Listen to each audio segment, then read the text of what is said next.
Okuva kkooti enkulu Mubende ng'ennaku z'omwezi 2 omwezi ogw'Ekkumi omwaka oguwedde lwe yasazaamu okulondebwa kw'omubaka omukyala wa disitulikiti y'e Mityana Joyce Baagala ntwatwa eyawangulwa munna NRM mu kalulu akakaggwa Judith Nabakooba yadde nga Baagala yajulira wabula NRM yatandikirawo okunoonya akalulu.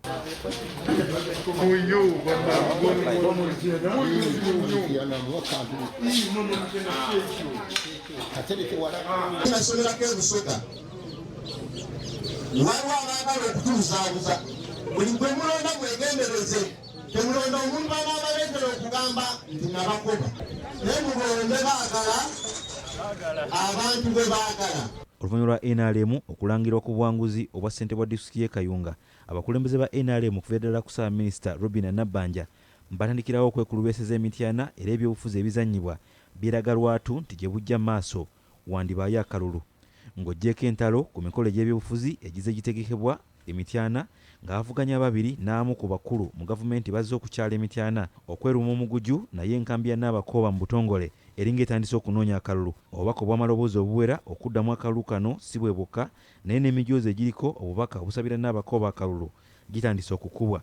Wabula Nabakooba bino byonna abyegaanye yadde ng'akkiriza nti abalonzi e Mityana basuubira okuddamu akalulu kano. Nze sinanoonya akalulu, nkola mirimu gyange. Ala ekirungi nti ndi munna Mityana tosobola kuŋŋaana kgenda ka naye ng'amazima gali nti bannamityana basuubira by election. Okusinziira ku mubaka omukyala wa disitulikiti y'e Mityana Joyce Baagala, bino byonna biraga ejjoogo n'okuggwaamu ensa mu bitongole bya gavumenti eno bwe kiba ng'omuntu asobola okutandika okunoonya akalulu ng'alinga amanyi kkooti by'eneesalawo. Impunity ya gavumenti eno eri very evident, especially mu kiseera kino. Bwe kiba ng'omusango guli mu kkooti, oli bw'aba campaigninga anyone, and I mean anyone, bw'abeera campaigninga abeera ng'amanyi kye kigenda okuva mu kkooti. Naye omuntu ali very sane asobola okulinda ekinaava mu kkooti, kubanga kkooti esobola okululinga engeri yonna.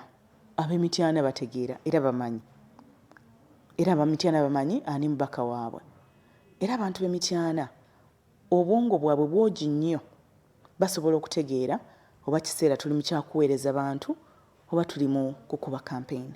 Kyokka enjuyi zonna ziwera nkolokoto okuwefuka singa kkooti eneeragira akalulu kano okuddibwamu. If I was ready for an election, why wouldn't I be ready for a by-election? Eno struggle tennaggwa, terina we yatuuse. Akalulu nakagendamu nkimanyi era nagendamu ndi mweteefuteefu. Gwe nali nvuganya nagendayo nga mumanyi, takyukanga. Yes, ndi mwetegefu, sirina buzibu bwonna kubanga njagala kulaba nti obuwanguzi bwaffe buvaayo ng'ekibiina nga NRM ate nga n'abantu baffe beetegefu. Okusinziira ku Joyce Baagala, ekiseera kino kyandibadde kyakukolera bannamityana awatali kudda mu kwawulayawulamu bantu yadde nga Nabakooba agamba nti bino byonna abikola nga minisita w'eby'ettaka atalina kimukugira kuddaka. Naye nga minisita nyina okuba omutwe, kubanga oba oli awinza n'okusanga omukulembeze w'eggwanga yasinziira ku bizibu bye tulina n'anteeka mu kifo kino ku lwammwe. Munna Mityana ayagala Mityana amanyi nti yalonda dda abakulembeze be.